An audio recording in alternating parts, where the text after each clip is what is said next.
Irish missionaries have a long tradition stretching back over generations. But today it is changing somewhat. Sister Julie is a Korean member of the Columban Sisters, whose mother house is in County Wicklow. She works at this cemetery in the centre of Manila. There is almost 500 families, approximately 2,000 people, include the children. And they live in the cemetery all the time? Yes, oh sure. They cannot go out because no money. So they live among the graves? They simply live among the graves? Among the graves, among the dead people. Amazing as it may seem, these people are born, live and die here among the graves. 500 miles away in the island of Cebu, Sister Evelyn Flanagan, a presentation nun from Galway, runs a project for the Baju, one of the most remarkable yet deprived people on the planet. The Bajau are originally sea gypsies that roamed the seas in the archipelago of Southeast Asia. They have absolutely nothing. They have been discriminated against all their lives. Just over 30 years ago, I first came to the Philippines to cover the story of Father Neil O'Brien, who along with his colleagues was facing a trumped-up murder charge for supporting the people in their community. Since then, I have met many Irish missionaries working with the poorest of the poor, supporting migrant workers, sex and trafficking victims, and also campaigning on environmental issues and even protesting against the building of military bases. For decades, Father Shay Cullen from Dunleary has been working with trafficking and abuse victims in the Philippines. Many of these children here, they're victims of human trafficking. They've been victimized by these recruiters who bring them to all the sex bars. The youngest we have here is just 6 years old. We have cases of 3-year-olds are victims of rape and abuse. Rehousing families who have lost everything from typhoons is a priority for the Columban Fathers here in Cagayan. Many of the families here have lost loved ones. The missionary joins in, being a presence with people in times of their high points and their low points, just being there with them as their lives start again after such tragedy.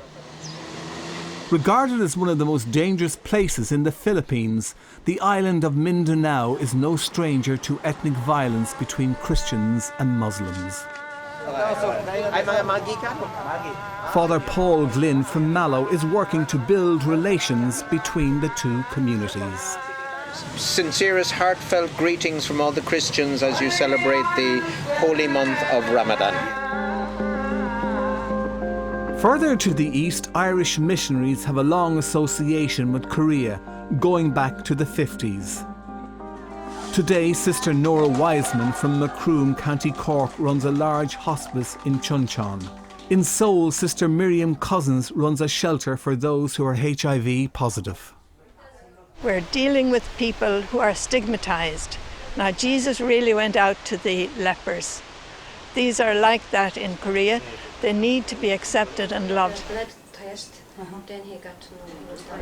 In the city of Yongsan, Father Noel O'Neill, 50 years a missionary, has devoted much of his time to helping those with intellectual disabilities.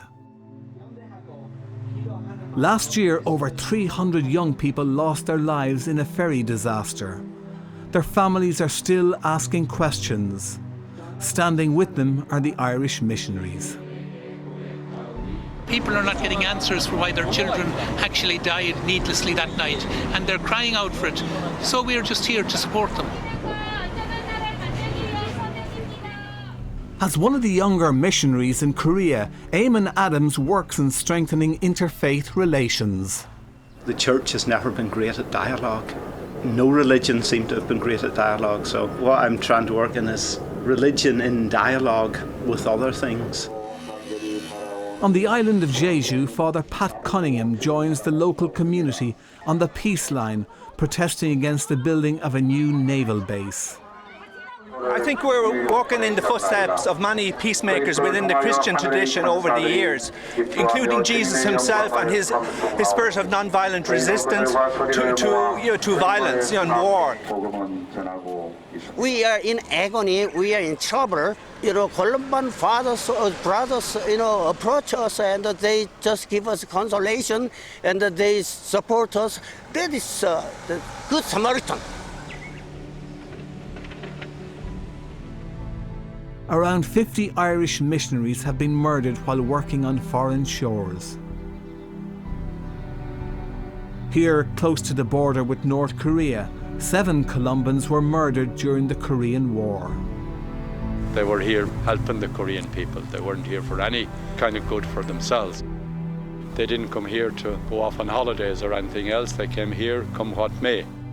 Having said that, they had no desire to die either, no more than any of us have.